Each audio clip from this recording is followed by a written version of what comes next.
Seri 9 Pedang Kayu Harum, Pendekar Mata Keranjang, Cerita, Ho Ping Hu, Audiobook, Novel Silat, Bab 73. Maka tahulah dia bahwa benar seperti laporan Ji Sun Bhi dan Min San Moko, pemuda ini benar-benar lihai sekali, dan dia harus berhati-hati menghadapinya. Dia tersenyum kagum melihat Hai Hai minum air teh dalam cawan itu sampai habis. Sekarang harap Nona sudi menerima penghormatan saya dengan secawan air teh, kata Ki Leong sambil menuangkan poci air teh itu ke dalam cawan yang diambilnya dari depan gadis itu. Seperti tadi, sekali ini dia juga menyodorkan cawan yang terlalu penuh terisi air teh. Terima kasih, kata Ling Ling dan dengan sikap tenang, ia pun menerima cawan itu sambil mengerahkan tenaganya. Dan ternyata air teh itu sama sekali tidak meluber atau tumpah, bahkan pada saat gadis itu mengangkat cawannya dan menuangkan isinya ke mulut, air teh itu tidak dapat turun atau tumpah, tetap melekat pada cawan seolah-olah sudah berubah membeku dan melekat pada cawannya. Air tehmu membeku dan biarlah dikembalikan ke poci agar mencair lebih dulu, kata Ling Ling dan dengan tenang dia membuka tutup poci air teh Ki Leong lalu menuangkan isi cawannya ke dalam poci. Demikianlah, sambil mendemonstrasikan kepandaiannya, gadis itu secara halus menolak pemberian air teh oleh pemuda itu. Melihat ini Ki Leong yang cerdik segera bangkit berdiri dan bersoja dengan hormat. Sungguh saya bermata akan tetapi seperti buta, tidak melihat bahwa saya berhadapan dengan dua orang yang memiliki kesaktian. Saudara Sim, kiranya ini bukan tempat yang tepat bagi kita untuk bersungkan-sungkan, kata Hai Hai, pemuda ini berbicara dengan lirih sehingga tidak terdengar oleh para tamu lainnya. Ki Leong mengangguk, saudara Tang benar, sekarang mari kita makan hidangan kita dan nanti saja kita bicara di tempat yang lebih layak. Mereka bertiga lalu mulai makan minum dan tidak banyak cakap lagi. Diam-diam Hai Hai merasa hampir yakin bahwa tentu pemuda ini adalah murid pendekar sadis itu dan dia menduga-duga apa hubungannya pemuda ini dengan gerakan para tokoh sesat. Dan apa pula maksud pemuda ini menghubungi dia dan Ling Ling, karena dia tidak percaya bahwa pertemuan ini hanya suatu kebetulan saja. Lebih tepat kalau semua ini telah direncanakan orang. Akan tetapi apa maksudnya? Bagaimanapun juga dia harus bersikap hati-hati karena maklum bahwa pemuda ini bukan orang sembarangan. Bukan hanya ilmu silatnya yang tinggi, namun mungkin sekali juga amat cerdik dan sikapnya ini merupakan satu di antara siasat yang cerdik. Dia tidak perlu mengisyaratkan Ling Ling untuk berhati-hati. Karena penolakan suguhan air teh tadi saja sudah menunjukkan bahwa Ling Ling telah bersikap hati-hati sekali dan tidak mau minum air teh yang disuguhkan berarti bahwa gadis itu tidak begitu percaya kepada pemuda itu. Tiga orang muda itu sama sekali tidak tahu bahwa ada sepasang mata secara diam-diam mengamati mereka dari sudut lain ruangan rumah makan itu. Sepasang mata ini adalah milik seorang laki-laki yang usianya kurang lebih 50 tahun, seorang laki-laki yang gagah perkasa, dengan tubuh yang sedang namun padat dan tegak, nampak kuat. Pakaiannya sederhana namun rapi dan wajahnya mengandung wibawa. Wajah itu tampak gagah, dengan kumis dan jenggot yang terpelihara secara baik. Wajahnya berkulit segar kemerahan, sepasang matanya bersinar tajam dan lincah membayangkan kecerdikan dan keberanian. Hidungnya mancung dan mulutnya selalu tersenyum penuh kejantanan dan daya pikat. Dagunya yang persegi menambah kegagahannya. Sejak tadi secara diam-diam pria ini mengamati tiga orang muda itu dan ketika Ki Leong menawarkan minuman dari poci, matanya yang tajam itu mengeluarkan sinar dan bibirnya yang dibayangi senyum itu bergerak memperlebar senyumnya. Bahkan dia mengangguk-angguk seorang diri sambil minum araknya. Sekarang Hai Hai, Ling Ling, dan Ki Leong sudah selesai makan. Saya mempunyai urusan penting untuk dibicarakan dengan Ji Wei, akan tetapi tentu saja tidak di tempat ini. Maukah Ji Wei menemui saya di luar pintu gerbang kota sebelah barat? Atau sekarang juga ikut dengan saya ke sana agar kita lebih leluasa bicara? Sim Ki Leong menjadi pembicara pertama setelah mereka selesai makan. Kalau memang ada keperluan penting, baiklah saudara Sim, kami akan menemuimu di sana. Berangkatlah dulu, kami masih ada urusan lain dan sebentar lagi kami menyusul, kata Hai Hai sebelum Ling Ling yang sudah mengerutkan alisnya itu sempat menolak. Terima kasih, saudara Tang dan Nona Chia, kata Ki Leong, lantas pemuda ini cepat-cepat pergi meninggalkan mereka, agaknya merasa khawatir kalau Hai Hai akan menarik kembali kesanggupannya. Setelah Ki Leong pergi, Ling Ling yang berjalan keluar setelah Hai Hai membayar harga makanan mereka, segera menegur Hai Hai. Susiok, kenapa kita harus melayani orang itu? Kita baru saja berkenalan dengan dia, kita tidak tahu dia itu orang macam apa. Terus terang saja, ada sesuatu pada pandang matanya yang membuat aku merasa curiga dan tidak suka. Justru itulah, Ling Ling, aku pun curiga melihat bahwa dia seorang yang berilmu tinggi. Tapi kalau dugaanku benar, kalau dia itu merupakan seorang di antara tokoh sesat yang mengadakan gerakan, justru kebetulan sekali. Ketika makan tadi aku telah mendapatkan sebuah siasat yang baik sekali. Mendengar ucapan ini, hilanglah rasa penasaran yang tadi membayang pada wajah gadis itu. Bagaimana siasat itu, Susiok? Agaknya dia ingin menghubungi kita dan kalau benar dia tokoh pergerakan, agaknya dia hendak membujuk kita untuk bersekutu. Nah, kesempatan ini akan kugunakan sebaiknya. Aku akan pura-pura setuju sehingga dengan demikian aku akan dapat memasuki sarang mereka dengan mudah. Jika aku diterima sebagai kawan, tentu dengan mudah aku akan dapat menyelidiki keadaan mereka dari dalam. Gadis itu membelalakan matanya, memandang penuh khawatir. Melihat sepasang mata itu terbelalak indah bagaikan bintang kembar bercahaya, Hai menjadi kagum. Ah, matamu indah sekali, Ling Ling, katanya. Ling Ling mengerutkan sepasang alisnya dan kedua pipinya berubah merah, akan tetapi dia tidak marah, bahkan tersenyum malu. Ih, Susiok, orang bicara dengan serius malah ditanggapi dengan senda gurau. Aku tidak bergurau, Ling Ling. Memang matamu tadi nampak indah bukan main. Jangan engkau khawatir, jika aku dapat melakukan penyelidikan dari dalam berarti tugasku akan lebih berhasil. Tapi, masuk ke dalam sarang mereka? Sungguh berbahaya sekali, Susiok. Aku dapat membela diri, Ling Ling. Akan tetapi engkau tidak perlu ikut masuk ke sarang mereka. Engkau menyelidiki dari luar saja. Coba engkau mengadakan hubungan dengan para pendekar yang aku yakin banyak terdapat di sekitar daerah ini. Tapi, bagaimana nanti kita akan dapat saling bertemu lagi, Susiok? Kalau engkau hendak masuk ke sarang mereka, biar aku ikut. Aku pun tidak takut. Ah, jangan, Ling Ling, biar aku saja. Begini sajalah, dalam waktu 3 hari, aku pasti akan mencarimu di tepi telaga itu. Tempat itu menjadi tempat pertemuan kita. Pest, Hai memberi isyarat dan cepat menghentikan kata-katanya ketika seorang laki-laki lewat di dekat mereka. Lelaki setengah tua yang ganteng dan gagah, yang tadi memperhatikan mereka di dalam rumah makan. Akan tetapi orang itu lewat begitu saja, sambil menunduk dan sama sekali tidak melirik ke arah mereka sehingga baik Hai maupun Ling Ling sama sekali tidak menaruh curiga karena di depan restoran itu memang merupakan jalan raya di mana terdapat lalu lintas yang cukup ramai. Nah, kiranya cukup pesanku, Ling Ling. Lagi pula semua itu hanya kalau dugaanku benar bahwa dia mempunyai hubungan dengan persekutuan itu. Jika tidak, tentu saja akan lain lagi jadinya. Kita lihat saja nanti. Hayo, kita menuju ke pintu gerbang sebelah barat. Kemudian 2 orang muda itu berangkat, tidak tahu betapa sepasang mata yang tajam mengikuti mereka. Laki-laki setengah tua tadi tersenyum sambil mengelus jenggotnya, lalu dia membayangi dari jauh, menuju ke pintu gerbang sebelah barat. Hai dan Ling Ling melangkah dengan seenaknya menuju ke pintu gerbang sebelah barat. Tiba-tiba Hai menyentuh tangan Ling Ling dan berbisik sampai menoleh. Ling Ling, engkau jangan menengok dan tetap berjalan biasa saja. Di belakang kita terdapat 7 orang yang mencurigakan, agaknya mereka membayangi kita. Ling Ling mengangguk dan jantungnya berdebar. Sebagai seorang gadis yang baru saja meninggalkan tempat tinggal orang tuanya untuk merantau, memang sudah beberapa kali dia menghadapi gangguan dan selalu dapat mengatasinya. Akan tetapi baru sekarang dia menyadari bahwa dia berada di daerah yang berbahaya, di mana terdapat banyak orang pandai yang belum dikenalnya dan tidak diketahuinya apakah mereka itu kawan ataukah lawan. Keadaan pemuda bernama Sim Ki Leong itu saja sudah menimbulkan banyak kecurigaan dan rahasia. Dan sekarang sebelum rahasia itu terpecahkan telah muncul lagi 7 orang membayangi mereka. Dia ingin sekali melihat siapakah mereka, orang-orang macam apa, akan tetapi dia tidak boleh menengok ke belakang. Mendadak sapu tangan yang tadi dipegang oleh tangan kiri gadis itu terlepas, lalu dengan gerakan seperti tanpa disengaja dia pun membungkuk dan berjongkok mengambil sapu tangannya.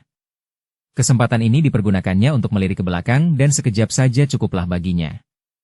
Nampak 6 orang yang berpakaian ringkas dipimpin oleh seorang yang berpakaian tosu, pendeta Tu. Hai tersenyum geli. Tentu saja dia maklum kenapa sapu tangan Ling Ling terjatuh. Cerdik juga gadis ini, pikirnya. Memang sangat tidak enak kalau mengerti bahwa dirinya dibayangi orang akan tetapi tidak boleh melihat siapa orang itu. Tadi pun dia tidak sengaja menoleh dan melihat mereka. Ketika mereka keluar dari pintu gerbang, dari tempat itu sudah kelihatan seorang pemuda berdiri di tempat agak jauh, tempat yang sunyi karena keluar dari pintu gerbang barat itu yang nampak hanya hutan-hutan pegunungan. Hanya sedikit orang yang lewat, dan kalaupun ada, mereka itu adalah orang-orang suku bangsa Hui dan Miao. 2 suku bangsa ini mudah saja dikenalnya dari pakaian mereka.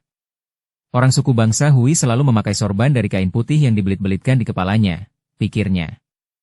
Mereka adalah orang-orang beragama Islam.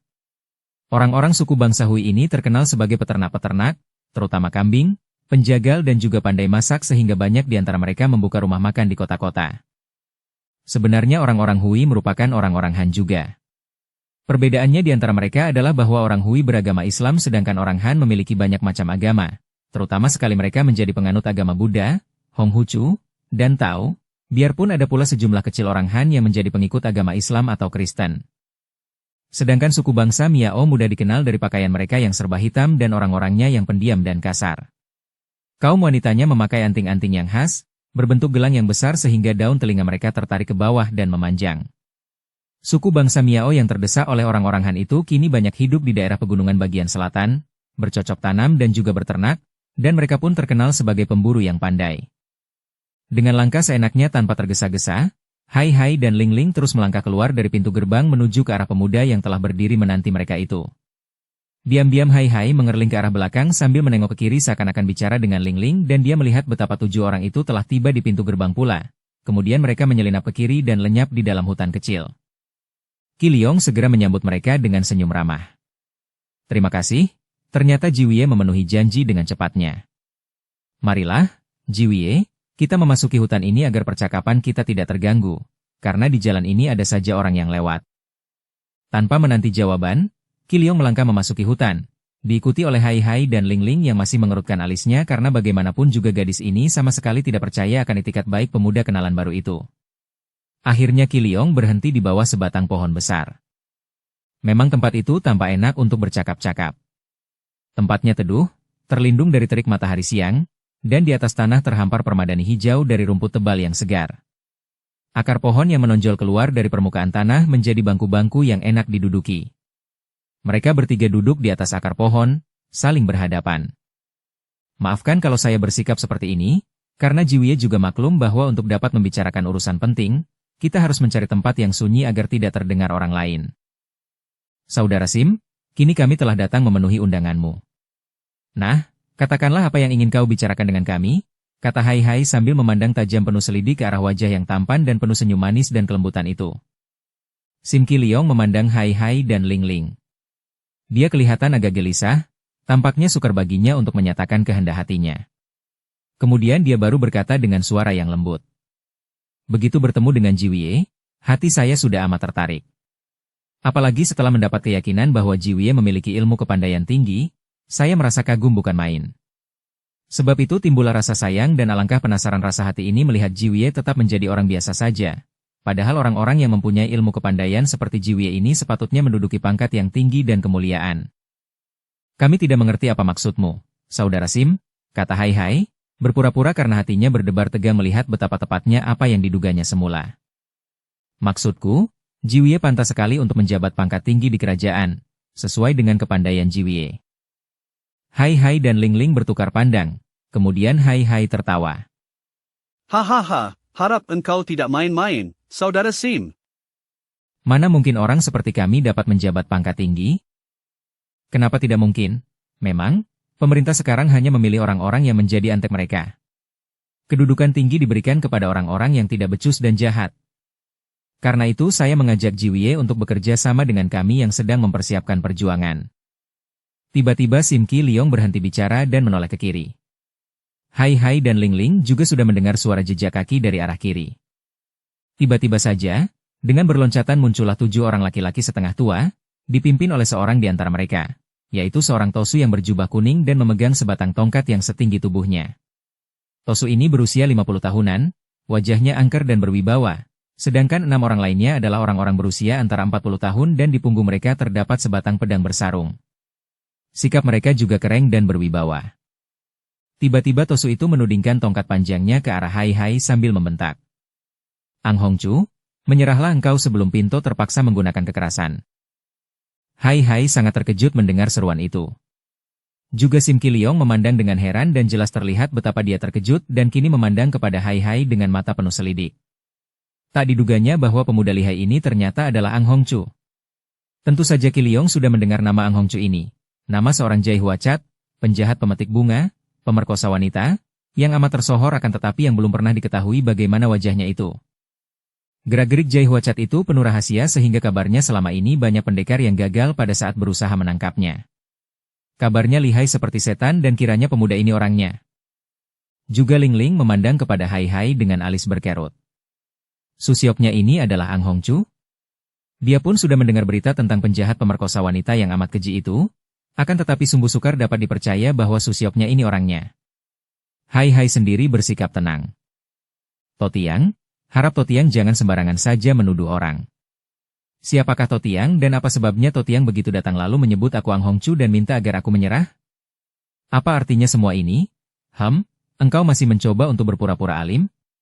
Ang Hongchu, ketahuilah bahwa Pinto adalah Tionggi Qinjin, wakil ketua Butong Pai sedangkan mereka adalah Butong Liok Eng, murid-murid keponakan Pinto. Nah, setelah kami memperkenalkan diri, tidakkah sepatutnya kalau engkau segera berlutut menyerahkan diri, Ang Hongchu? Tosu itu lantas berkata lagi, agaknya ingin menyelesaikan urusan itu dengan jalan damai. Kami hendak menghadapkan engkau kepada ketua kami agar beliau sendiri bisa mengambil keputusan mengenai hukuman atas dosamu terhadap Butong Pai. Hai Hai lantas teringat akan pengalamannya kurang lebih 1 tahun yang lampau. Dulu pernah dia diserang oleh 3 orang pendekar Butong Pai.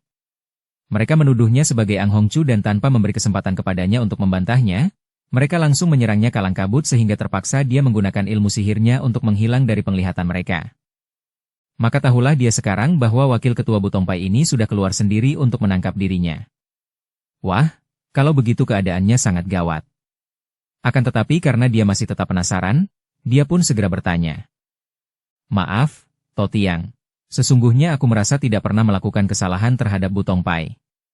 Kenapa sekarang Totiang, sebagai wakil ketua, dan 6 orang saudara ini ingin menangkapku? Jelaskan dulu apa kesalahanku. Sepasang mata pendeta itu mencorong penuh kemarahan. Sikap yang tidak bertanggung jawab dianggapnya sebagai sikap seorang pengecut sehingga membuat dia marah sekali. Ang Hongchu, apakah engkau sudah lupa akan peristiwa kurang lebih 1 tahun yang lalu ketika engkau diserang oleh 3 orang murid Pinto? Menjemukan sekali, pikir Hai Hai. Dia bukan Ang Hongchu, si tawon merah, dan julukan Ang Hongchu ini selalu membuat dadanya panas dan kepalanya merasa pening karena itu adalah julukan dari seorang Jai Huacat, seorang penjahat besar yang bukan lain adalah ayah kandungnya. Dia sudah dapat menduga apa yang sudah terjadi antara penjahat itu dengan Butong Pai, akan tetapi dia ingin jelas dan yakin. Aku belum lupa, Totiang, akan tetapi sampai sekarang pun aku masih bingung dan tidak mengerti mengapa 3 orang murid Butong Pai itu menyerangku mati-matian. Tionggi Qinjin menoleh pada 6 orang tokoh Butong Pai yang sejak tadi memandang dan mendengarkan saja. Dia lantas menyuruh seorang di antara mereka untuk memberi penjelasan. Seorang di antara mereka yang bertubuh tinggi kurus dan berkumis tipis lalu melangkah maju menghadapi Hai Hai. Orang muda, kami bukanlah orang-orang yang suka menuduh membabi buta saja tanpa bukti. Sepak terjang Ang Hongchu sudah lama kami kenal, dan pada suatu hari, seorang Sumau kami menjadi korban. Sebelum tewas, Sumau sempat mengaku bahwa dia menjadi korban Ang Hongchu. Tentu saja hal ini merupakan penghinaan bagi kami sehingga kami segera menyebar murid-murid untuk mencari sampai dapat penjahat yang telah merusak nama dan kehormatan kami. Kurang lebih 1 tahun yang lalu, 3 orang sute kami telah berhasil menemukanmu dan menyerangmu. Engkaulah Jai Huacat Ang Hongchu jahanam itu. Apa buktinya? Hai Hai membantah. Buktinya? Saat itu 3 orang sute kami melihat betapa engkau memegang sebuah tanda perhiasan berbentuk tawon merah, sangat persis dengan benda yang diterima oleh Sumau kami. Engkaulah Ang Hongchu, maka harap engkau cukup jantan untuk mempertanggungjawabkan perbuatanmu.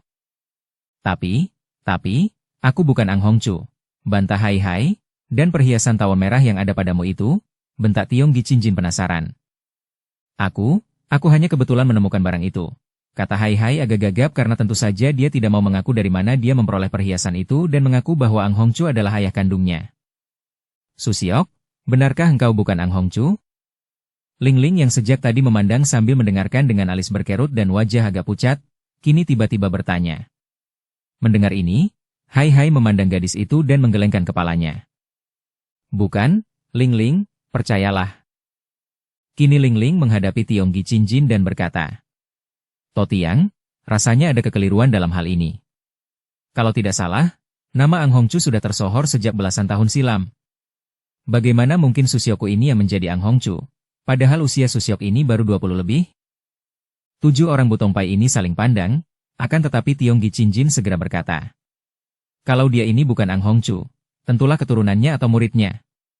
Ang Hongchu tak pernah memperlihatkan dirinya, hanya selalu meninggalkan perhiasan tawon merah. Akan tetapi pemuda ini memiliki perhiasan itu, dan sikapnya jelas menunjukkan bahwa dialah Ang Hongchu. Gerak-geriknya sudah lama dibayangi oleh para murid Bu Tongpai dan dia seorang pemuda mata keranjang yang suka menggoda wanita. Ah! Ling Ling melangkah mundur dan memandang kepada Hai Hai dengan sinar mata penuh keraguan. Ling Ling, engkau tidak percaya padaku? Aku tidak tahu. Gadis itu menjawab sambil melangkah mundur lagi sampai 5 langkah. Sudahlah, orang muda, menyerahlah saja dan nanti di depan ketua kami, boleh engkau membela diri sesukamu, kata Tiong Gicinjin sambil melangkah maju. Tidak, To Tiang, aku tidak mau menyerah karena aku tak merasa bersalah terhadap pihak Bu Tongpai, kata Hai Hai yang menjadi tidak sabar lagi, terutama sekali melihat betapa Ling Ling agaknya juga mulai bercuriga kepadanya, telah mengira bahwa dia benar-benar Ang Hongchu. Kalau begitu terpaksa Pinto mempergunakan kekerasan, kata Tosu itu dan 6 orang murid keponakannya juga sudah mencabut pedang dari punggung masing-masing. Cara mereka mencabut pedang saja sudah menunjukkan bahwa mereka telah menguasai ilmu pedang Butong Kiamsut yang terkenal indah dan ampuh. Tiba-tiba Sim Ki Leong tertawa kemudian dia pun melangkah maju. Nanti dulu, To Tiang. Saudara ini adalah tamuku, dan akulah yang mengajak mereka berdua datang ke tempat ini. Oleh karena itu, jika To Tiang dan para murid Bu Tongpai hendak menyerang saudara Tang ini, berarti menyerang tamuku. Sebagai seorang tuan rumah, tentu saja saya tidak dapat membiarkan tamu saya diganggu. Tiong Gicinjin memandang wajah Ki Leong dengan alis berkerut. Dia bertindak atas nama Bu Tongpai dan dia tidak mau kalau sampai perkumpulannya terlibat dalam permusuhan dengan golongan lain. Orang muda, siapakah engkau? Di antara kita tidak ada persoalan sesuatu, karena itu harap engkau orang muda jangan mencampuri urusan kami dengan Ang Hongchu. Namaku Sim Ki Leong, To Tiang. Memang benar bahwa di antara kita tidak pernah terjadi bentrokan atau ada persoalan. Tetapi kalau hari ini pihak Bu Tongpai hendak mengganggu tamu-tamuku dan tidak dapat kuminta supaya tidak melanjutkan kehendaknya itu, berarti bahwa Bu Tongpai sengaja hendak mencari gara-gara dan urusan dengan aku. Jawaban ini tenang akan tetapi juga mengandung peringatan dan ancaman. Orang Shesim, bentak seorang di antara Butong Liok Eng, 6 pendekar Butong, yang kurus tadi. Ini adalah hutan raya, sebuah tempat umum. Bagaimana engkau dapat mengatakan bahwa Ang Hongchu ini adalah tamumu? Jika engkau hendak melindunginya berarti bahwa engkau pun bukan manusia baik-baik.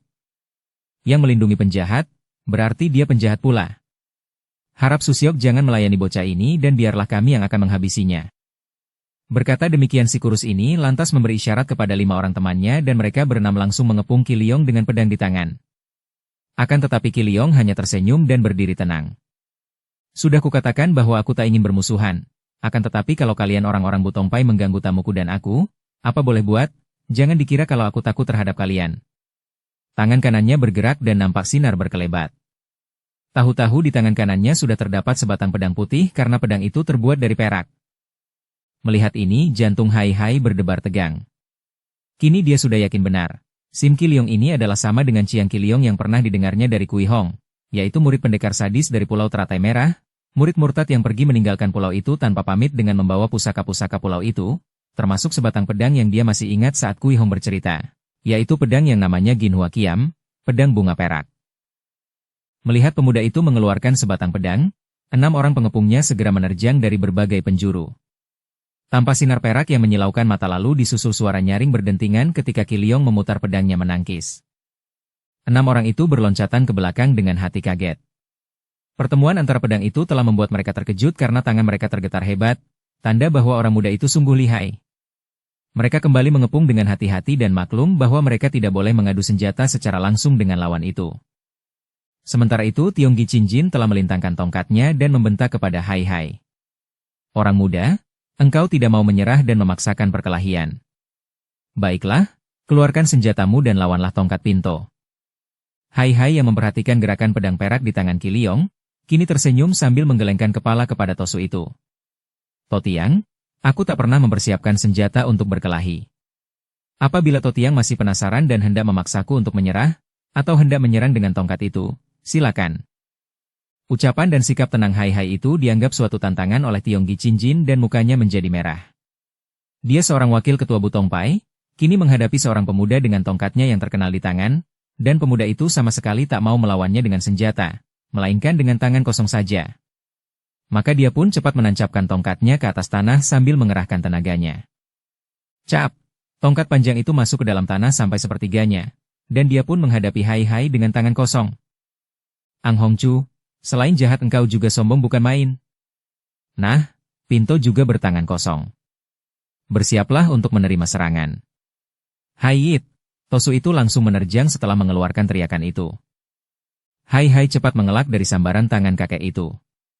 Dia merasa betapa ada angin pukulan yang amat kuat dan diam-diam dia pun maklum bahwa sekali ini dia menghadapi seorang lawan yang amat tangguh. Dia tidak mau mempergunakan ilmu sihir. Tentu para murid Butongpai yang pernah dipermainkannya dengan ilmu sihir itu telah melapor. Dan kalau kakek ini berani datang melawannya tentulah kakek ini sudah yakin bahwa dia akan mampu menghadapi kekuatan sihir, kalau pemuda lawannya itu mempergunakannya. Betapapun juga Hai Hai maklum bahwa para tokoh Butongpai ini hanya salah sangka. Mereka datang untuk membalas dendam karena kematian murid wanita Butongpai yang menjadi korban Ang Hongchu. Dan karena mereka menyangka bahwa dialah Ang Hongchu. Dengan bukti perhiasan tawon merah yang dimilikinya, maka sekarang mereka berusaha mati-matian menangkapnya. Jadi dalam hal ini orang-orang Butongpai tidak melakukan kejahatan terhadap dirinya dan jika dipikir secara mendalam, maka yang bersalah adalah Ang Hongchu, sedangkan dia adalah putra kandung Ang Hongchu. Karena ini maka dia pun selalu mengalah dan biarpun Tosu itu menyerang secara bertubi, dengan dahsyat sekali, tapi Hai Hai hanya selalu mengelak dan menangkis tanpa pernah membalas. Ia hanya mengandalkan kelincahan gerakannya untuk menghindarkan diri dari terjangan Tosu yang lihai itu.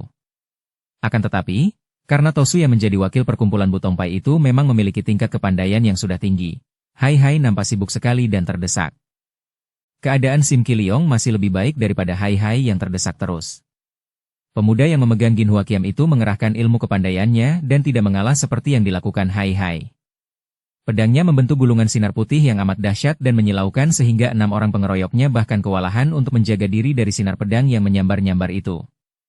Kalau mereka itu bukan murid-murid utama dari Butongpai, tentu semenjak tadi mereka telah roboh terluka. Butongpai memang terkenal dengan ilmu pedangnya sehingga 6 orang itu dapat memainkan pedang mereka dengan gaya yang amat indah dan meskipun mereka kalah tingkat dalam menghadapi Kiliong, tapi permainan pedang mereka dapat dipusatkan untuk pertahanan yang amat ketat. Selagi ramai-ramainya kedua pihak itu berkelahi di tempat sunyi itu, tiba-tiba saja muncul seorang laki-laki setengah tua yang menggiring puluhan ekor kambing. Dia seorang suku bangsa Hui, mengenakan sorban putih di kepalanya, dan tangannya memegang sebatang tongkat penggembala. Entah bagaimana, agaknya kambing-kambing yang jumlahnya mendekati 100 ekor itu berlari-lari kacau menuju ke tempat perkelahian. Penggembala setengah tua itu mengejar di belakang mereka sambil memaki-maki dalam bahasa Hui, mengayun-ayun tongkatnya sehingga kambing-kambing itu menjadi makin ketakutan. Karena berada dalam keadaan panik, gerombolan binatang itu lari kacau balau menyerbu tempat perkelahian sehingga mereka yang berkelahi menjadi kacau pula. Melihat ada segerombolan kambing menyerbu, orang-orang Butongpai menjadi marah sehingga para pengeroyok Kiliong mempergunakan kaki mereka menendangi beberapa ekor kambing yang segera terlempar dan terbanting.